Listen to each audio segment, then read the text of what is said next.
her, det hedder en windbreaker. Den er super dejlig, hvis det blæser meget, og det er også meget varmt.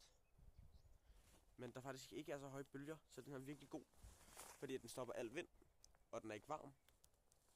Og hvis der bare er en lille smule bølger, kan den også sagtens håndtere det, fordi at du kan bare stramme herop an på, hvor meget vand der faktisk kommer ind.